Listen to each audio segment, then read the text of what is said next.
back to St. Albans, Rob Mermin.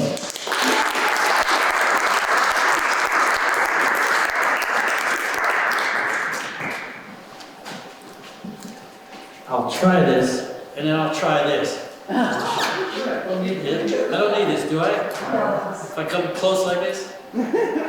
Yeah, this is good, but it's artificial, right? I'm gonna put it down.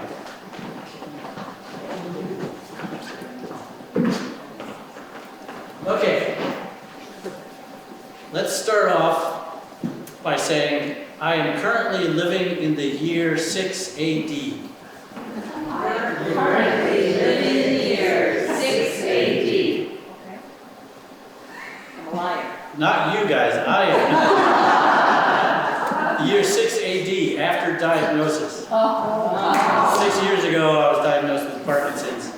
I started to notice slight weakness on one side, mostly my left side, a little bit of a tremor when I was washing my hair, that this was fine, brushing, making shampoo. This couldn't keep up the same rhythm.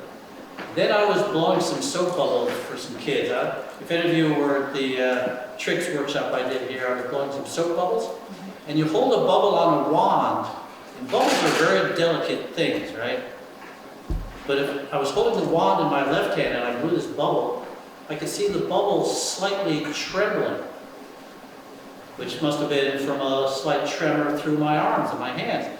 So I thought that was very curious. When I got the diagnosis from my neurologist, my first reaction was, that would explain a few things. And I was very curious about how to deal with it.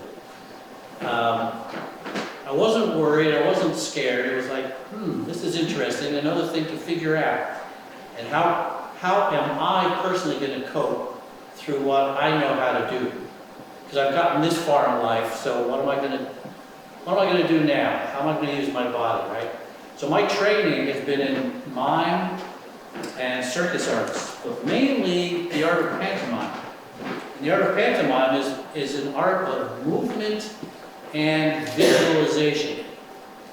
Two key things for the art of mime is how to move through space as if space were something that was tangible. And space is tangible. In mime, it's something that we can push. We can push space, we can pull it. We can take a piece of space here, pick it up, move it over here, and there it is. I can come back to it and pick it up here any old time and put it back. Space is something that becomes tangible and malleable and something that you can touch. So that's the first important thing to the idea of visualization and having imagination to create images in your mind and then project them out into space. So that was the basis of my training with the legendary French mime Marceau that some of you may have seen perform.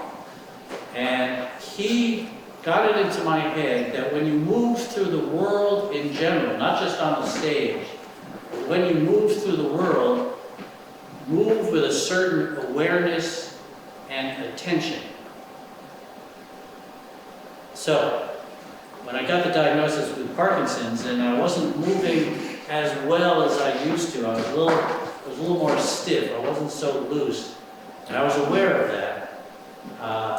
I said, okay, let's see how I could use the arts of mime to help me out. And my neurologist said, well, Rob, it looks like you might be a jump ahead of the gun here because of your training.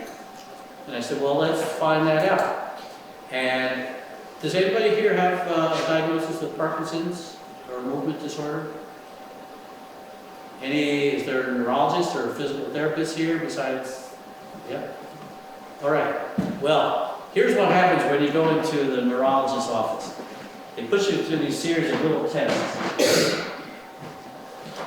They go like this. They say, okay, touch your finger to your nose and to your other finger.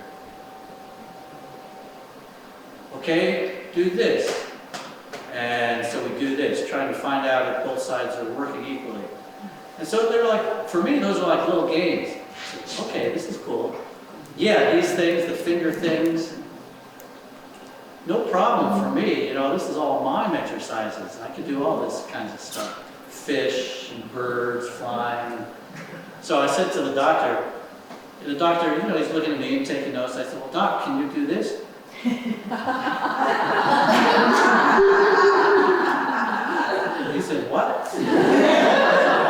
said, okay, everybody try this. Put up a fist with a thumb and the other index finger pointing to the thumb. Now all you're going to do is switch.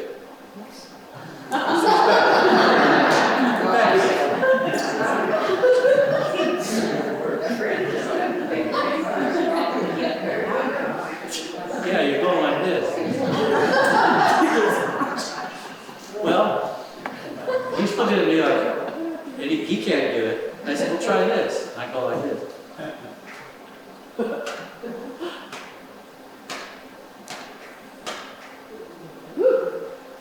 Okay, let's all try that.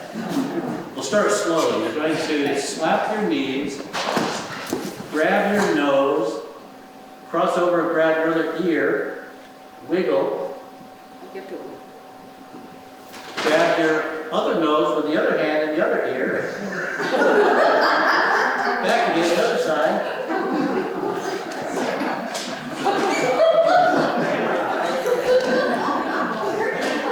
No, not like this. So of course my doctor tried to do that. He can't do it for beads. So I'm saying, Doc, you may have Parkinson. So I've given some talks and lectures to groups of neuroscientists. I was down in Amherst, and I was doing the grand rounds for some neuroscientists and physical therapists. There were about 80 of them out there in their white coats. And I'm, you know, doing all this and putting them through all their paces, and they can't do it for beads. And finally they started chuckling. You know, I got those doctors to laugh a little bit. And, you know, when I said, I don't know, you all may have Parkinson's, there was a moment of silence, and then they laughed. First there was a moment of doubt. But anyway, what this tells me is that whatever you've learned physically in life, whatever your body knows, your body's intelligence knows a lot. Your body's intelligence knows how to heal your body, knows how to overcome obstacles. Sometimes we just need to get out of the way. Now, in my readings about movement disorders and Parkinson's, there's a term that I found that I love the name. It's called paradoxical kinesis, or Latin paradoxokinesia. And that's when someone who has a movement disorder and cannot move very well, the body's not working so well, for some reason, because of some trigger, an inner trigger or an outside trigger, something stimulates very smooth movements for a short period of time. And then it's over and they're back to tremors or whatever movement disorder they have. So I'm thinking, what's going on there? When I'm doing something like this, I don't have to think about it. But at first, when I started to learn this, I had to go, wait a minute, this thumb goes up, this points. Okay, this thumb goes down, then this goes up, then this goes down, then this.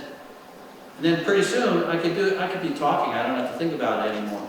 The body takes over, the body's intelligence. You know, the doctors call it neuroplasticity, when the brain knows how to learn new things and then they become natural. Well, why can't people with Parkinson's and other movement disorders learn new ways to do things and let the body take over to overcome the movement limitation? Paradoxical kinesis. That's what I'm really serious about. And I've been teaching a mime class, mime and circus, for people with Parkinson's, all levels of disorder. And here's one thing I found out in the class. We don't like to call it Parkinson's disease, PD. They say, we decided in discussions that disease is too discouraging. the word. Because the first thing that the neurologists tell you when they diagnose you is it's a progressive disease, it's degenerative, and there's no cure. The three biggies.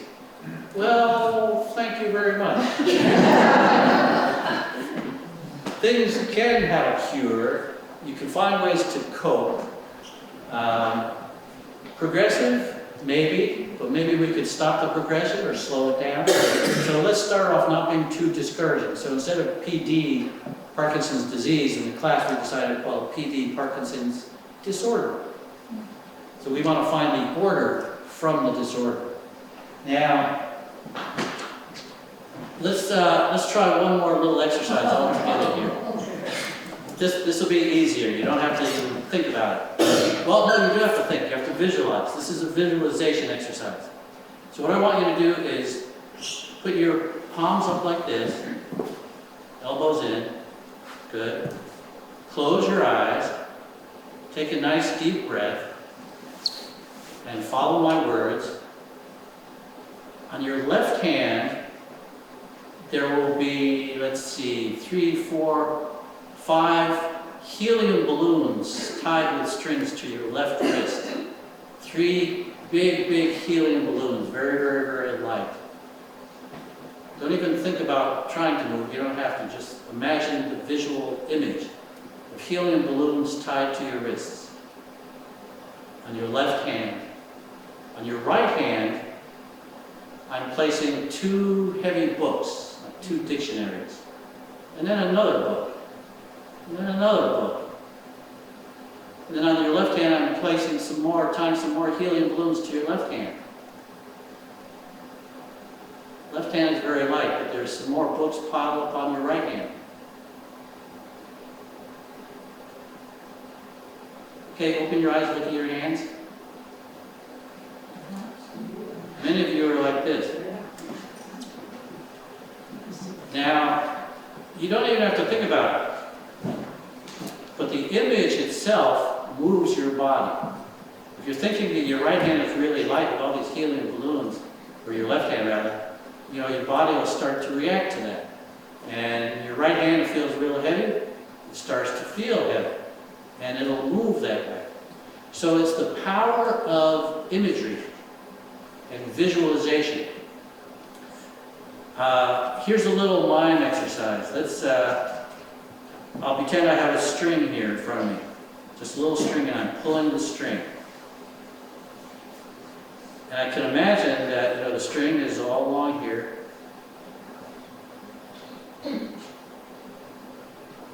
Let's all do this together. So with your right hand, overhand, the finger and the thumb, hold the string. Underhand, with your left hand, the 2 fingers hold the string. Now the string needs to be horizontal. It's not up and down like this. Your hands are equidistant from each other as you pull the string. Let go with the overhand. Let go with the underhand. Pull. Overhand. Underhand. Pull. Or maybe easier this way. Let's pretend we have a helium balloon here. You're holding the string here, and you pull down. Let go with the bottom hand. Grab it. Let go with the top hand. Reach. Pull. Bottom hand. Top hand. Pull. And the balloon pulls you up a little bit. And you pull it down. It pulls you up a little bit. You know, the more you start to imagine it and you let it go and it flies up in the air. The more you imagine it, in mine, when I make an invisible wall like this, it starts to become real to me, and then it starts to become real to you looking at it.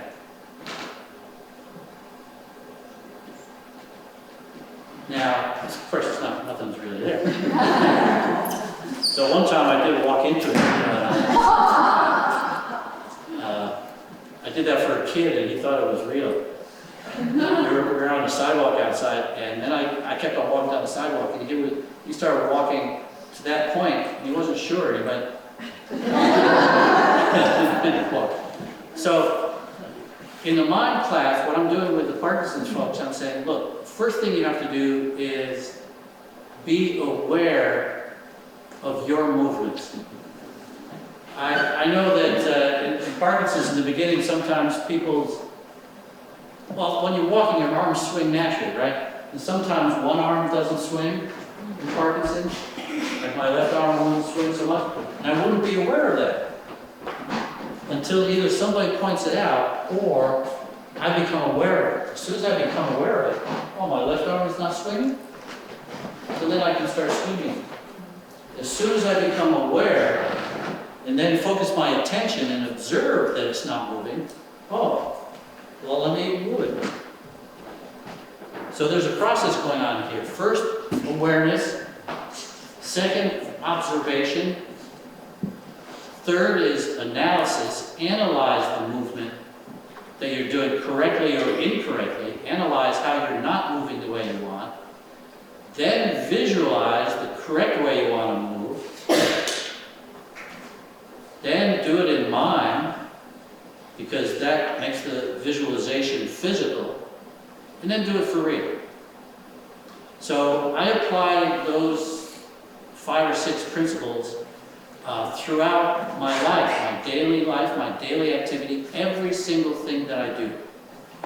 I'm aware that I just gestured like this, and as I was doing this, I realized, let me use my left arm too, so I went like this. I'm aware of doing that as I'm doing it, or just before I'm doing it. I'm aware that I'm pointing with this one finger as I'm talking to you. Otherwise, I would just be here talking like this, which would be the easy way. But then I'm not moving, then I'm not breathing. So, for Parkinson's folks, we have to be aware of every single movement in daily activity. So, I've taken a lot of the Parkinson's classes, the pushback class, which is great, exercise class, a little boxing, dance for Parkinson's, all great stuff, and it's all different aspects of movement. So I was trying to think of what I could add that's a little bit, not so much different, but something that could be added on to any of these other programs. And I figured out that the awareness and analysis of daily movement through mime is something that people who are taking the dance classes and the pushback classes can go home and whatever daily activity they're doing, turn it into an exercise. Here's the refrigerator here. Sometimes if I go up to the refrigerator, instead of just going up and opening the door, seeing what there is inside, I might stay a lunge away from the door, and I might go, whoosh, open the door that way and reach in for whatever I'm getting here. Then, whoosh. So just the fact of getting something out of the refrigerator becomes a little bit of an exercise. And even if it's not a physical jumping jack exercise, it's making me aware of the movement that I'm taking. Am I stepping forward with my left foot or my right? Last time I did with my left, so this time I'll go with my right. And maybe I'll reach with my right hand, open the door, lean in. So I'm shifting my weight. And I'm aware of doing all that. Normally, we wouldn't have to think about doing something like that. With Parkinson's, you have to become aware and think about every movement that you're doing. So as long as we're thinking about every movement, let's turn it into a big movement. Some of the other exercises we do are, again, for imagery, try this one. Put up one index finger and don't look at me, but look at the space right in front of you and spell your first name in space writing.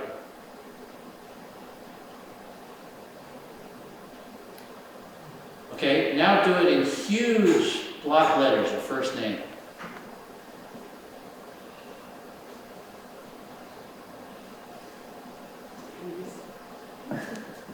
All right? Yeah. Put up both fingers. Now do mirror image, spell out your first name.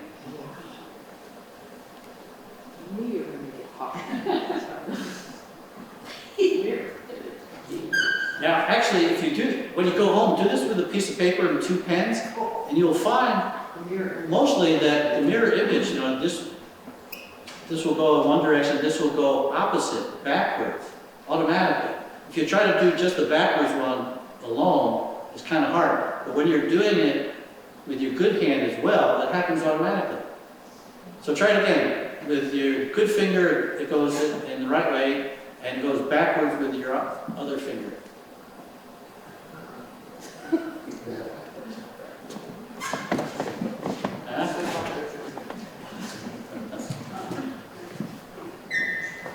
All right. Again, what's going on in your mind as you're doing this? Something's going on neurologically. You know, you're visualizing your letters. You're visualizing your name. I can see a lot of you go like this, and your eyes are sort of focused in the middle and up. Something different is happening neurologically, which is, to me, fascinating.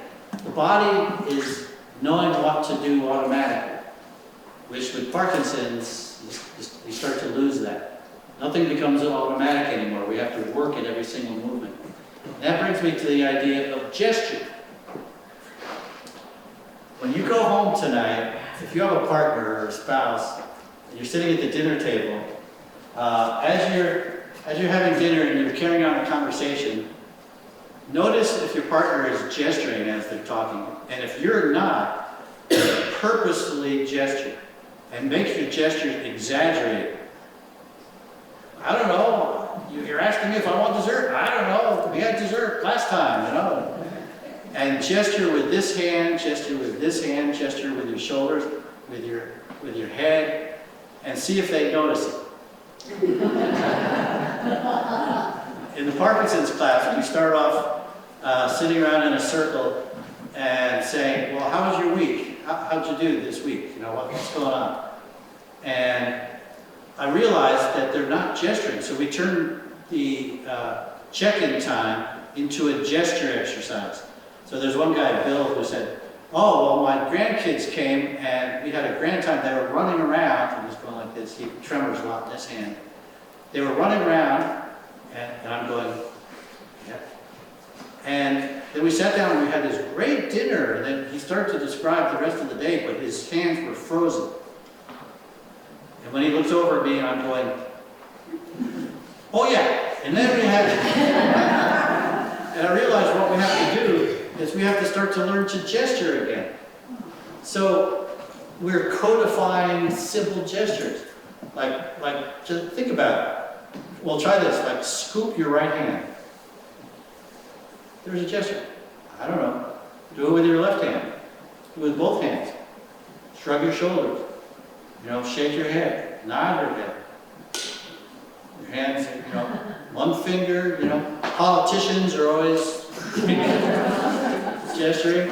So think about the rest of your day and observe yourself as you go through your day, whether you're gesturing or not. And if you're not, every once in a while, throw in an exaggerated gesture. And for the Parkinson's folks, I'm telling them, really exaggerate your gestures, because then they will look normal. People won't know that you're exaggerating, but you have to. You have to make things bigger. Whatever you're doing, if you're gesturing like this, make it like this. And the breathing becomes important. So what I'm talking about so far is, awareness of movement, analysis, observation, visualization, gesture. I call it the rhetoric of gesture. It's body language, which people with Parkinson's start to lose. We don't breathe with our gestures anymore. We have to remember to breathe. Then the next thing is play. In the mime class that I do, we have always a segment at the end for sort of circus games, playing with props. Which is why I brought some toys here. And again, when I was giving this lecture to a bunch of neurologists, and I had them up here, some of them, and we were playing and having some fun, I said, guys, you all need to have a series of these toys on your shelf. So when the Parkinson's patient comes into your room, it's not just this white room like everybody has, but instead of just doing this and this and this, give them one of these things. Give them an octopus. See if they can do that. It's like a simple yo-yo, but sometimes they they have to learn to control it, and then do one in the other hand as well, you know, and have this on the shelf, have something else on the shelf, and suddenly everybody will have more fun, Doc. They're sort of smiling at me, but, you know, I don't think they'll. I said, go to a toy store and see what you find, Doc. So, here's a few toys to play with. Oh.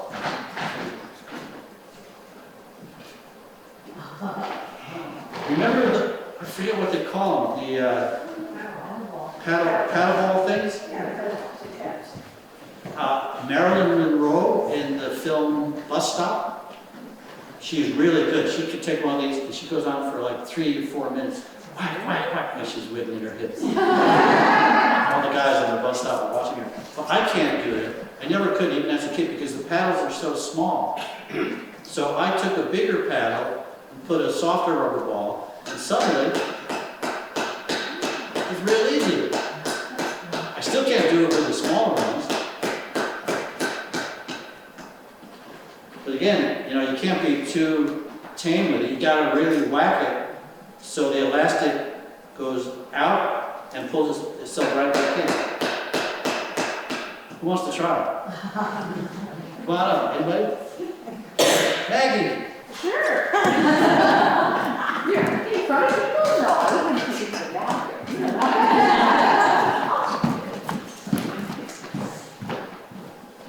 I'm gonna try my right. Good one. Yeah. Even the stronger one. Yeah, there you go. That's hot, right here. No,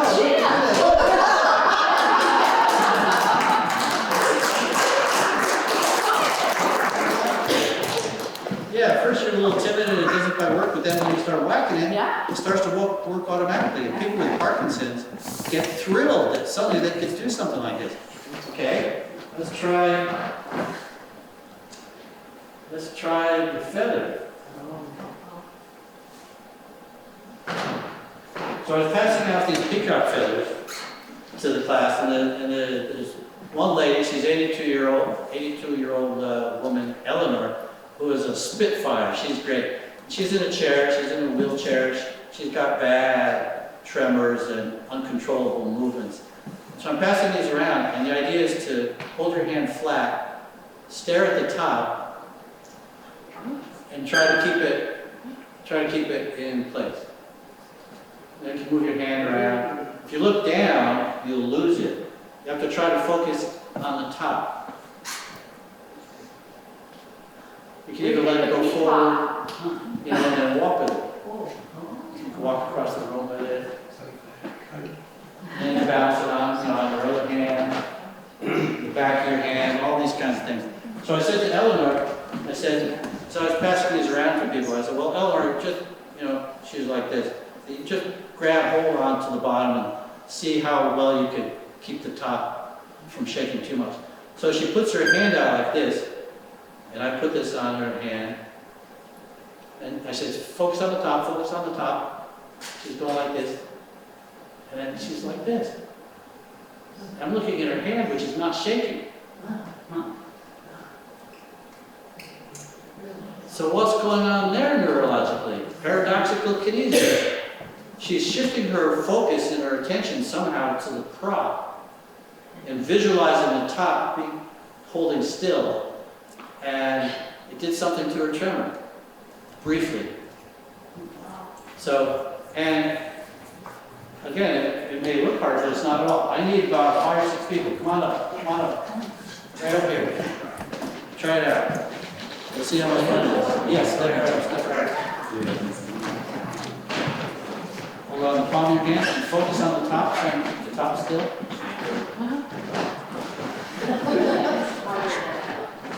Focus on the top. Hey. Put your hand around, balancing it. Yeah, there you go. That works. Yeah. Nice. Ooh, nice. Yeah, you can move around. As long as you're focusing on the top, move around with it. You can bounce it on one finger, on your index finger. Come on, Jerry.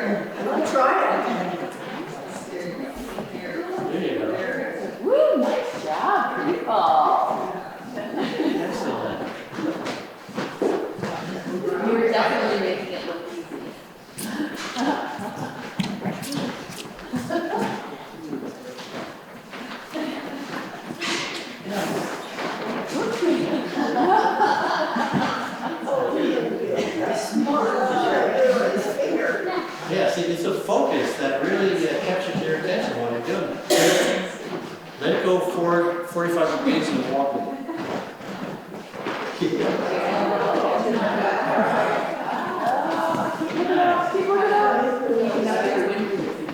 job. Nice job. All right. I also found in the class that we play with bean bags and balls, and we found that sometimes for some people have a hard time walking or their balance is off or festination. It takes a different focus for them, maybe with a prop. We found out that for many of them, just tossing a ball back and forth, a tennis ball, helps them walk. If they're having a hard time walking, but then suddenly they're going like this. Some of the guys are walking better and do it with bounce.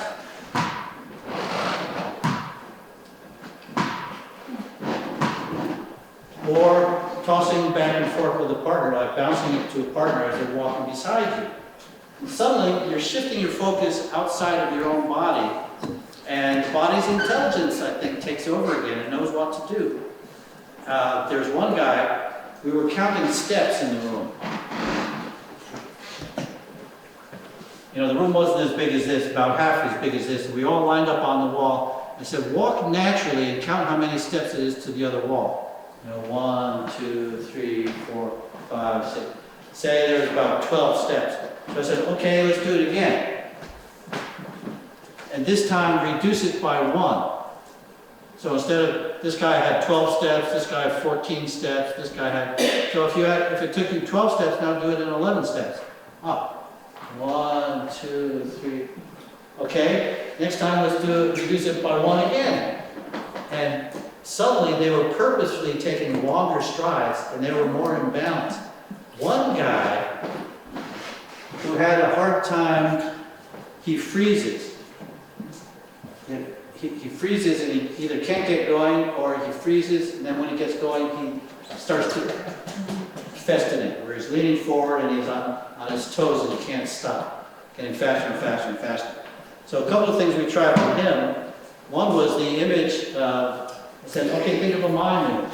So as soon as you start festinating, it's like you're going downhill on a roller coaster, so pull the foot brakes don't work, so pull the handbrake. So we figure out, reach for the handbrake and pull it back. So he's making this motion and leaning back as he's pulling the brake, and it started to help him with his festination before it got out of hand. He started to notice he was going too fast. He pulled himself to a stop. But in this case, when we were doing this exercise of counting your steps, he went from 12 steps to 11 steps to 10 steps. He was doing great. And I was really walking with him because I was worried he often falls down at home. He says a lot when he walks. But suddenly, this next time, he's going, I'm thinking, how large steps can he really take, Suddenly, he started to skip. At first, it freaked me out. He's taking these large steps, and then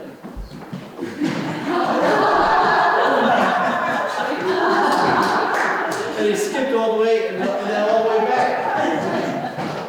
I said, Charlie, I started running after him, thinking he was going to fall. But he was so happy. I said, Charlie, how'd you do that? He said, I have no idea. I said, well, let's all stop. Let's watch Charlie skip. And he couldn't quite do it again. He was thinking too hard. He wasn't letting his body take over. So that was another lesson. I said, get out of your way. Let your body's intelligence do what it knows how to do. Okay. How are we doing? Ribbons. Ribbons are great. You start playing with ribbons. Gymnastic ribbons.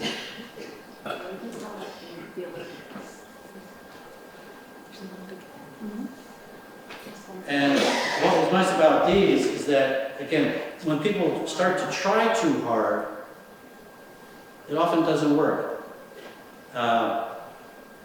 These are a little bit long, some of them I cut a little bit shorter to make it easier.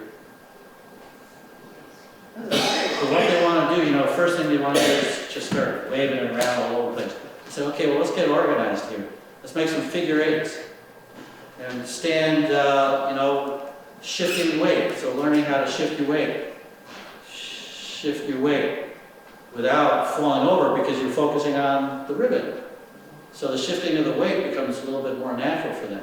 Same with your other hand. And then you can do it with one hand and then the other hand. And then making a lasso. They love doing this. But then the idea, again, of shifting weight, we say, keep the ribbon off the floor. So, but first, we would be practicing shifting weight forward and back without trying to fall over, standing up sort of straight. Shifting your weight to your back foot, again, without falling backwards. And how are you going to keep the ribbon off the floor? Shift your weight back. So suddenly, it's the shifting of the weight that becomes the important thing. Same thing with making waves. With large stance, making waves, leaning on one knee, then the other knee, then the other knee, then back. Same thing with side-to-side movements, making big circular things forward, back, trying to keep the thing off the ground. So we designed a whole series of movements. We call it the wave, the lasso, the figure eights, the on and on and on and on. And some of them got really good having a ribbon in both hands, which is a really beautiful thing. So again, playing with props. I have a couple of these in my living room behind my couch. And once in a while I walk to the kitchen and oh, wait a minute. Doing this for 5 minutes with a thing in each hand, and suddenly you're breathing hard, and you're having fun. So, go to a toy store. Some other things. Bag.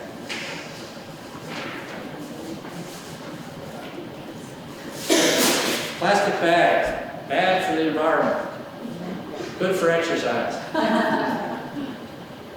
So with a handle bag like this with the handles, you can do things like scooping it up in the air and then catching it on the handle again. So you scoop it up as high as you can, catch it with the other hand on the other hand. So what's happening here is you have to focus on where's the handle to be able to grab it and freeze in that spot. You'll catch both handles.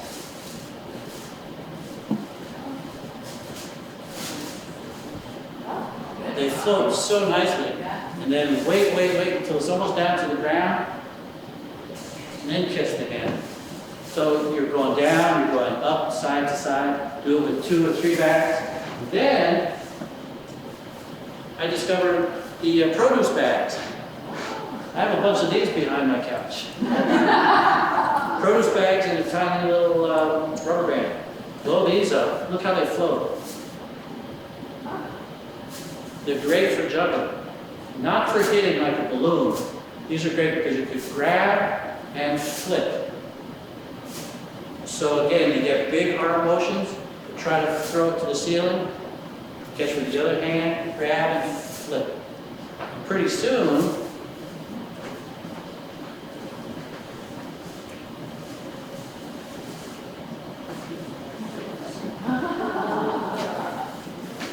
you've got several of these things up in the air.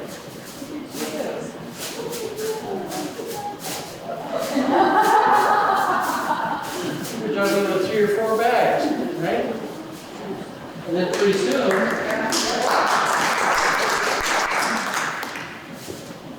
Oh my. you get bigger of these light bags. Look how that floats. Who wants to come up and try some of these? Come on up, please. Stand up.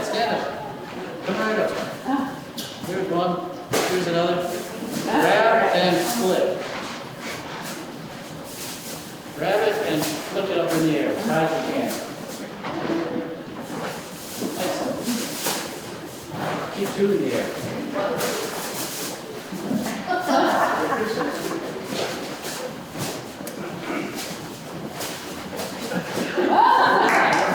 Yeah.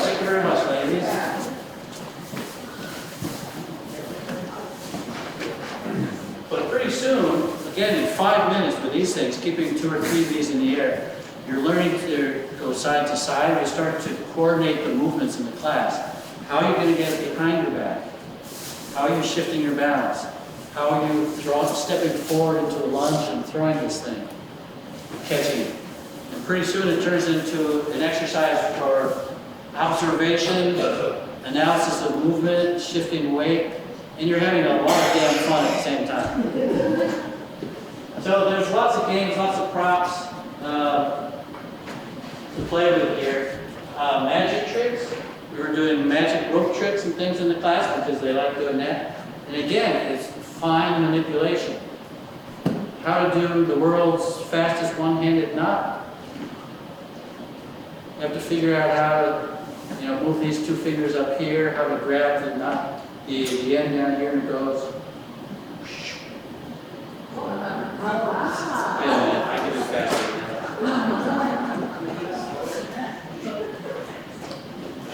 Okay, here we go. World's fastest one-handed knot. See, you have to focus here. Let me think about this.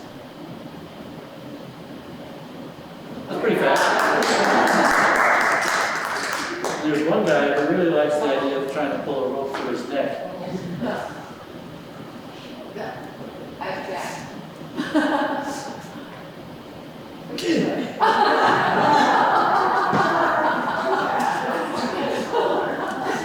Pretty silly, right? But it's taken this guy months to learn how to do it because he wanted to show his grandparents. His grandkids. He's got a problem with his some tremors off. When he's focusing on how to move the rope, how to tie it around his neck, you can see something going on neurologically, and it's really helping him out to focus away from his movement problem onto something outside of himself and let the body do it once he learned the technique. So playing with games and reflexes and all this stuff is so important for people with movement limitations. Let me open it up for questions. Have you given a workshop for physical therapists and occupational therapists? Have I given workshops? Right, so they... It's just starting. Okay. It's hard to get groups of physical therapists together. There must be a physical therapy association in Vermont. You've been to UVM. You've been Yeah, I've given talks. Right, I think like in Northwest physical therapy, like the different groups, like, I'm getting some physical therapy for something right now. I think, boy, that would be so much fun if they just made it games. It would be so much more fun than this group. Yeah. Well, no, that's a good question. I would love to give workshops on some of these things to physical therapists rather than just giving a talk like this, which is interesting, but it would be great to get groups of physical therapists and neurologists together for a couple hours and let me teach them how to do these things. So it's not just me doing it.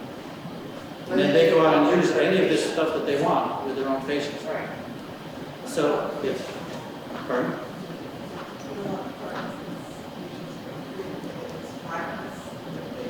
can't hear you.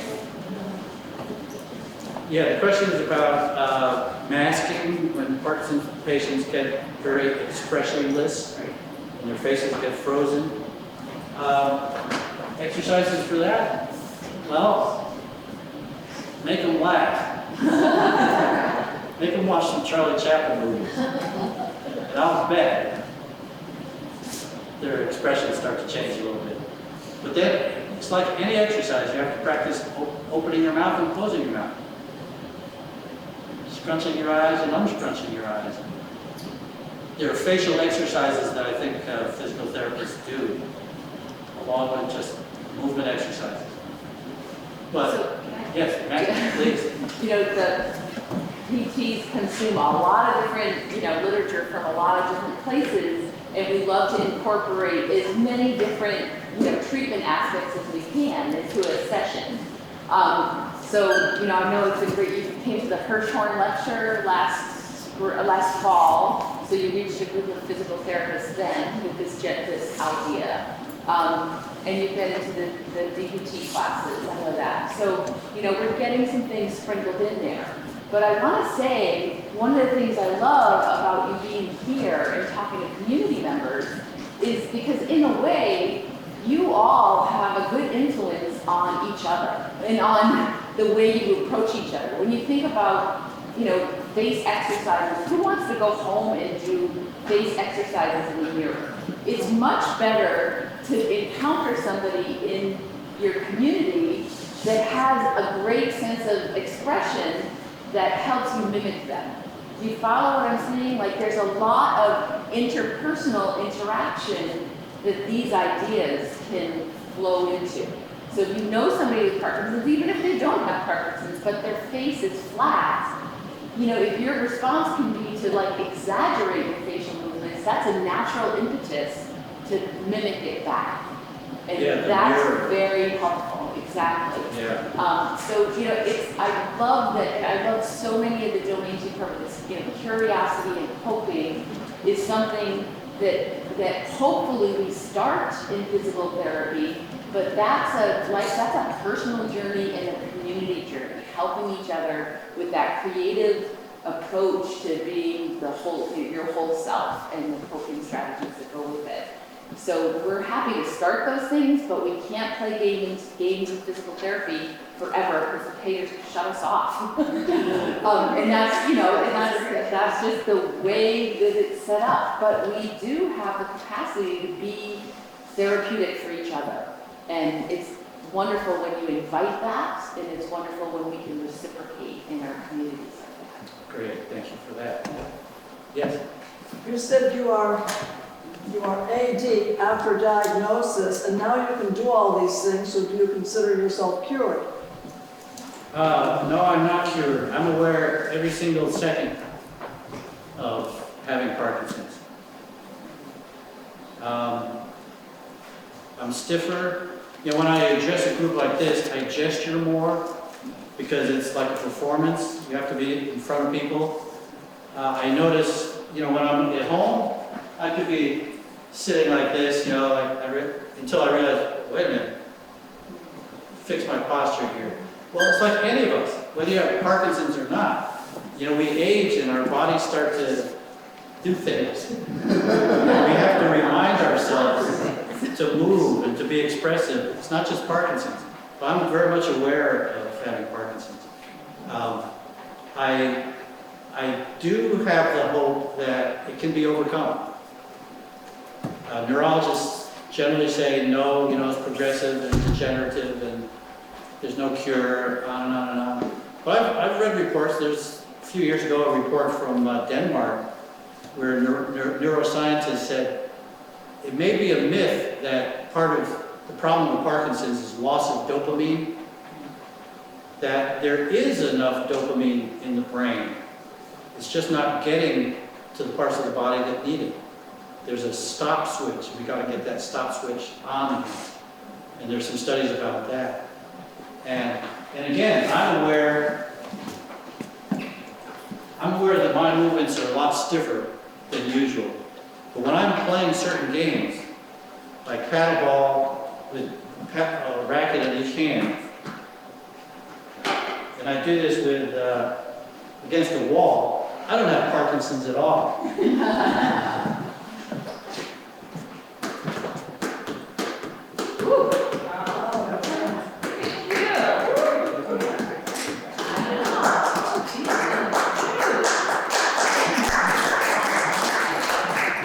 And this goes on and on where, whacking it from a distance and up close, and it's reflexes, and having been an athlete, the body knows that it can still be an athlete if I let it. So each individual, we all have to find out what works for us. Certain things, certain of these games and tricks works for me. It won't work for somebody else maybe. That's what the physical therapists are there to find out what works for their individual patient. Yes? Are you on any medication for your Parkinson's disease? The question is, am I on any medication? The answer is yes. I'm on Cinnamate, carbidopa, levodopa, which my doctor says is the very lowest dose I'm still on that he gave me 5 years ago, 6 years ago. And I haven't needed it more than that. And I go through days where I experiment with not taking any, see how I'm doing. I'm working with that. Oh,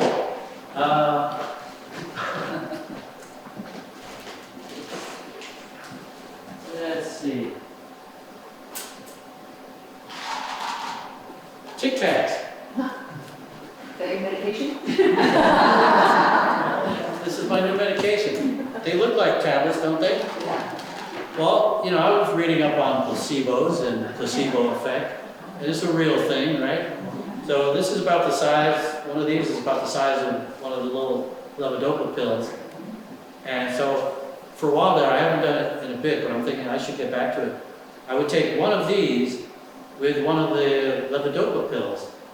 And the flavor, I had to explore, you know, peppermint didn't work for me, but the orange does. The orange flavor, you put it in my mouth and the flavor permeates my sense. And so I visualize that orange scent going up into my brain along with the levodopa, and then eventually doing what the levodopa does. So I don't need the levodopa.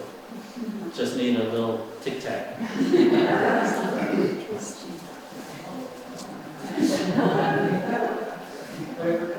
Whatever works. I'm glad it your works, doctor's whatever. not here to hear that. I'm glad your doctor's not here. Yeah, the I will doctors report. yeah, the scientists in here don't have to listen to this. The rest of us, you know, find out what works. Licorice, Tic Tacs. But again, something like that, the scientists call that honest placebo, where nobody's fooling you and you're not fooling yourself. You are aware that you're taking placebo. But your belief and imagery and visualization techniques start to make it work for your own brain, if you can do it. I don't know. Well, wouldn't that be great, huh? Any other questions? We're sort of, Do you have a particular group you work with every week or every month, or is it different people? I was teaching a weekly class down in Montpelier, where I'm from. I was doing that for a couple of years to develop some of these techniques and see what works for other people. But I've taken a break from that now.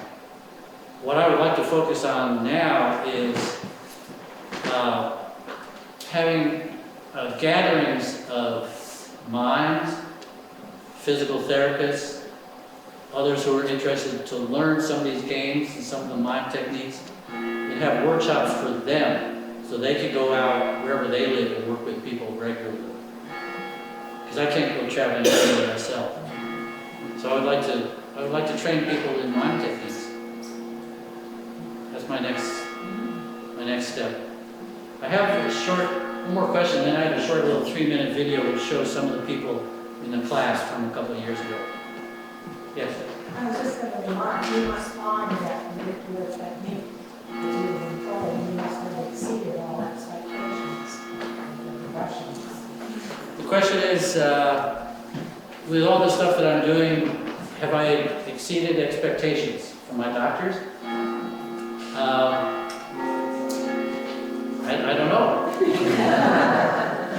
I would say so. I hope so. That would be my answer, I hope so. So here's, this is from, I think there's some clips from the class that I was doing in Montpelier on a weekly basis with a few people with more advanced Parkinson's a couple of years ago.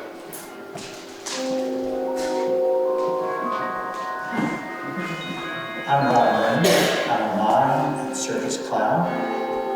In 2014, I was diagnosed with Parkinson's disease. I first started to notice some odd things with my movements. Then I learned to keep it still.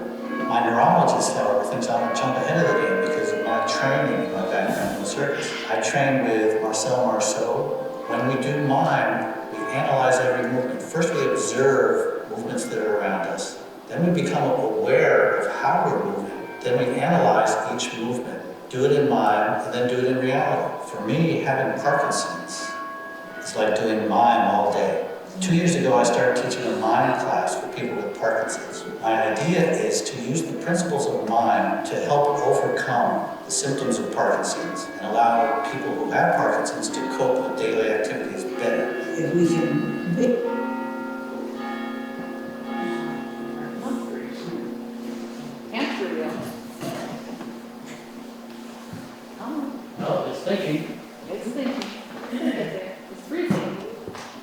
it's freezing, it's got Parkinson's. It needs a ball box. I have to teach the computer to do some mind. Yeah. The one.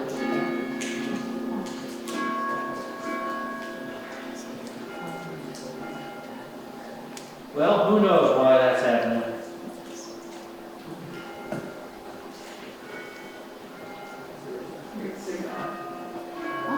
So, let me read one quote here before we finish up. If this doesn't continue, that's fine. This is from a neuroscientist. He writes, and for me this is all about mime and imagery and all this stuff. He says, quote, "There's compelling evidence that motor imagery, visualizing certain movements in the mind's eye, can also enhance the execution of learned skills. Thus, imagined movements appear to be equivalent to those that are actually performed, and going through the motions mentally can lead to the same kind of neuroplastic changes in the brain." Placebo. Imagine that it's working, and it will. Well, thanks for coming, everybody.